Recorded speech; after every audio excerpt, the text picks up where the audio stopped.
or info@sunclin.com today. Contact Sunwise Clinical Research at 925-298-5147 or info@sunclin.com today. KFI. More stimulating talk. An iHeart radio station. Don't drive or operate heavy machinery until you know how Bill Handel affects you. High doses may cause mental problems. And now, here's Bill Handel. KFI AM 640 Handel here on a Wednesday morning, May 17. By the way, we're waiting for President Biden. He's going to be on the airplane. He's going to go, he'll be boarding Air Force One on his way to Japan.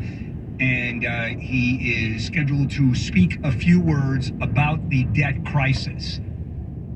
And so he'll be doing that. We'll cover that live, and Jason will interrupt whatever we're doing to cover that. It shouldn't be very long because he's going to be boarding the plane at that point.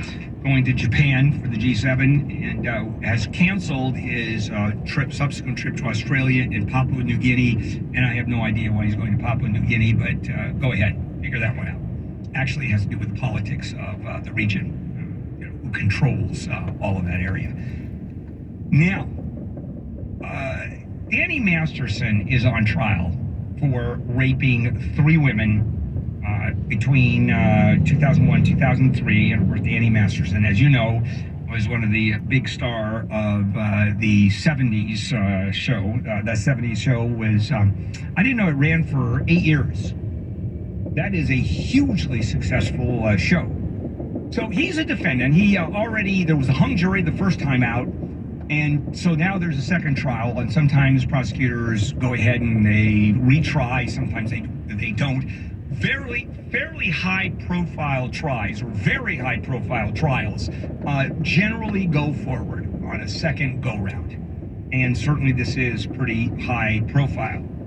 So since he is a Scientologist, he was born into the Church of Scientology, and since the girls, the women, are also Scientologists, the trial is not only about Danny Masterson, it's also about Scientology. And the Scientologist, or Danny Master, was able to keep a lot of the Scientology aspect of this sort of out the first trial. And judges on the second trial is going, we're going to let a lot of it in, which of course is Danny Master loses. He gets convicted. Then it's going to be appealed probably on that basis. So the DA talks about him and says, like all predators, the defendant carefully sought out his prey. Most of his victims, members of the Church of Scientology, and the church tells its victims, rape isn't rape, you've caused this, and above all, you do not go to law enforcement. The church, of course, denies that, and you would expect them to. Church has been attacked, probably more so than any other religion, because I think, if you want to call it a religion, a lot of people think it's not a religion at all. And the history of Scientology it's fascinating. People deride L. Ron Hubbard like crazy, and I have been to the, quote, Celebrity Center, and it's really quotes, and there's a museum of L. Ron Hubbard over there. You know, a lot of people think the guy's just a quack. I have to tell you, anybody who starts a religion and creates something like the Church of Scientology may be a quack, but that's, a lot of people are saying he's very, very bright, and I put myself in that category. Also, he wrote hundreds of novels, thousands of articles. I mean, all science fiction, weird stuff. But a really fascinating guy, to say the least. So that's an aside. So it's been 6 years since Masterson was publicly accused of assaulting the 3 women in his home in the Hollywood Hills between 2001 and 2003.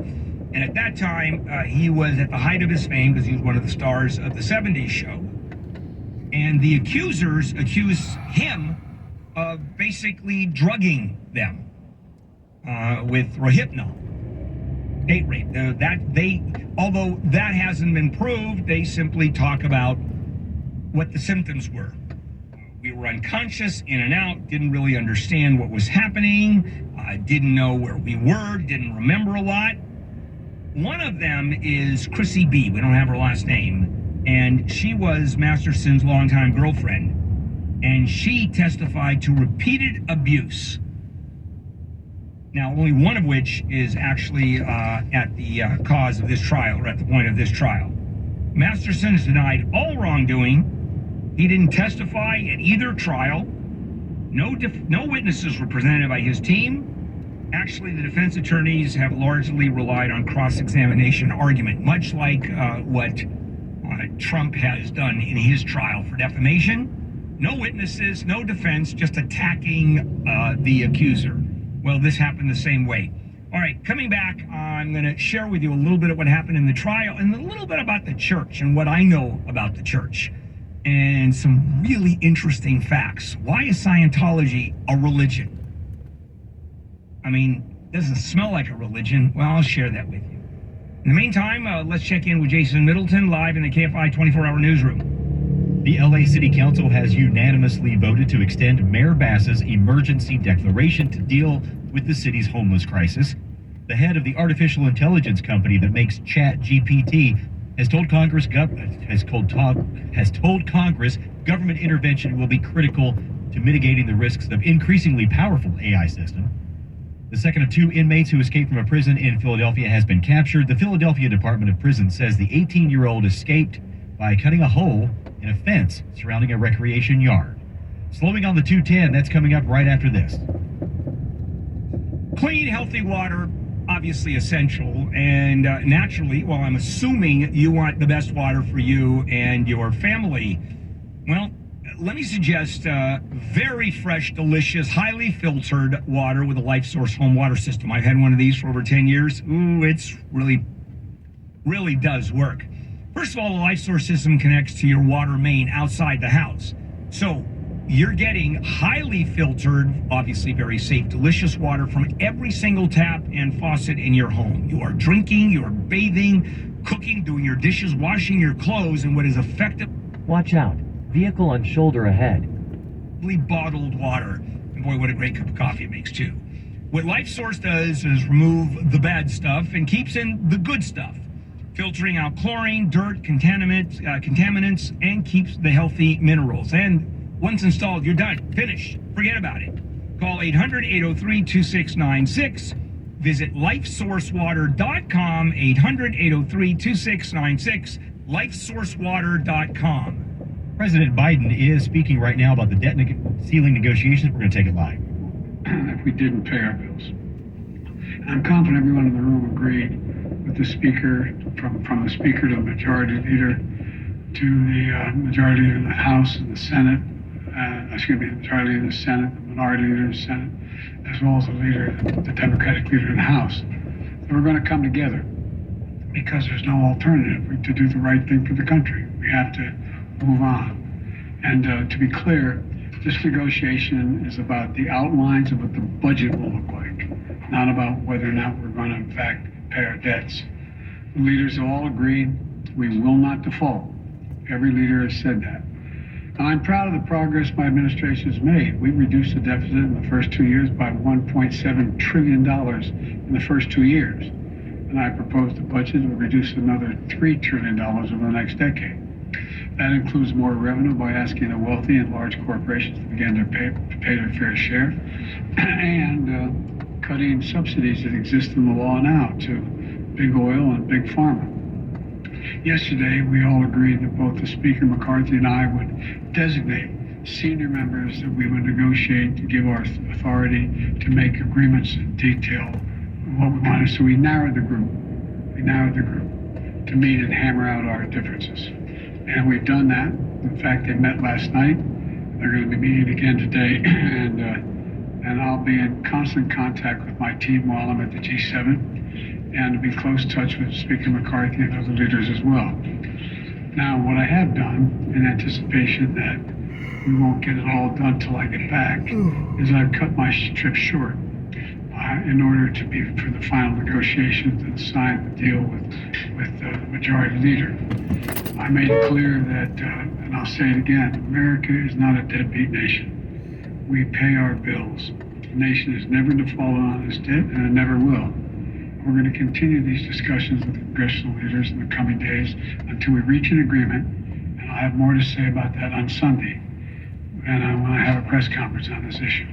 As it stands now, the intention is to go to the G7, be back here on Sunday, hold a press conference, and in the meantime, I've spoken to the Australian leader Albanese, and I'm going to be seeing him at the G7. He'll be there as well, along with the Indian Prime Minister and along with the Japanese as well. So the Quad members will be there. We'll get a chance to talk separately at the meeting, but it's unlikely I'm going to be going on to Australia.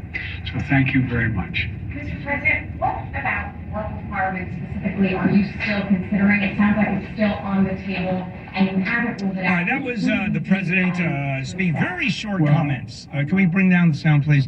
Very short comments. It had very little to do with his trip at the G7. He in Japan. He mentioned it a little bit, but for the most part, he talked about this looming debt ceiling. I'm not going to use the word debacle, but I got to tell you, if it turns out that the Congress does not vote to increase the borrowing that we have to do in order to pay our bills, we're hearing Janet Yellen, Treasury Secretary, as well as economists all over the world and political leaders and leaders of both government as well as the private sector are saying we're in a world of hurt. The world looks at the dollar as the juggernaut. The world's basic currency is the dollar. Everything is paid in dollars. Just to give you an example, the price of oil, which of course is a worldwide commodity. You know what it is? You'll hear it in dollars. All over the world, it's in dollars. The value of virtually everything, economies, etc., are in dollars. I mean, that's how important the dollar is. And even though we're through the roof in terms of inflation and in terms of debt, deficit spending, which is now $1 trillion a year, it drives everybody nuts. And then the president, he was so disingenuous just now. And I'll tell you about that in a minute. God, I love the way he looks at things. That's every administration does that. The point is, if we do not allow ourselves to borrow the money, and that's increase the debt ceiling in order to pay bills that have already been incurred, what ends up happening is the economy of the United States is looked at in a very different way. It's no longer the rock that it has been for generations, especially since World War II, when the United States owned the world. Because all of the other major countries that are now huge economies were devastated. Russia was devastated. Japan was devastated. Germany was devastated. I mean, there was nothing left except the United States. So, of course, we were on top of the world. And if we don't allow ourselves to borrow the money, then, as Janet Yellen says, it becomes catastrophic. So what ends up happening? Well, first of all, the bond, when we do borrow money, we're going to pay a higher interest rate because we're not considered as good a risk. Our FICO score drops dramatically. The faith and credit of the United States, which is considered probably the most powerful statement of faith and credit. And faith and credit is what the government says is backing. You know, our dollars, I mean, you look at that piece of paper, I mean, how much you think that piece of paper is worth? When you look at the money we have in the bank, we don't have money in the bank. Most of it is loaned out. It is the faith and credit of the United States that holds everything up. Not the dollars, not the gold, not the amount of money that's in banks, not the amount of treasury bills that are out there and the government owes money to. It's everybody believing that the United States is the juggernaut and the basis of our world economy. All of a sudden, that drops dramatically. And then we default, which means we won't have the money to pay bills that we've already incurred, which is very different than the deficit every year, which of course just goes on and on and on. That's a given. I mean, our deficit now is $1 trillion a year. I mean, it's just completely crazy. We actually spend $1 trillion more than we have money coming in. And the only way we can continue to pay the bills is allowing ourselves, this is by law, allowing ourselves to borrow the money. by selling treasury bills. And then we pay interest on it, and everybody's a happy camper. And the inability to borrow that, you're dead. For example, you spend more money than you do. You bring in $100,000 a year, you spend $120,000 a year. So what you do is you keep on borrowing money to pay to cover the expenses of $120,000. So you need an extra 20 grand every year, and so you borrow it. And if you borrow it indefinitely, you're going to be able to pay your bills. Now, it's going to cost you interest. You're not going to live as well as you could, but you'll have the money. If your credit is cut off,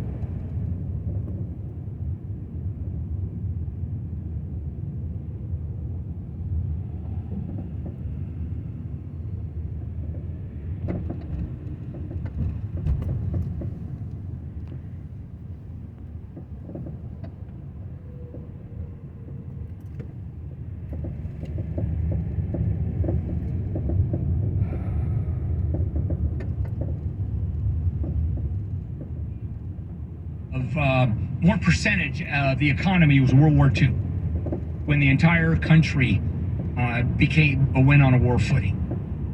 I don't think we've borrowed this much since then. And World War II, well, I mean, we became a war economy. The whole country, everybody was part of the war effort. And so we'll see who blinks. I'm hoping that it's Kevin McCarthy who blinks.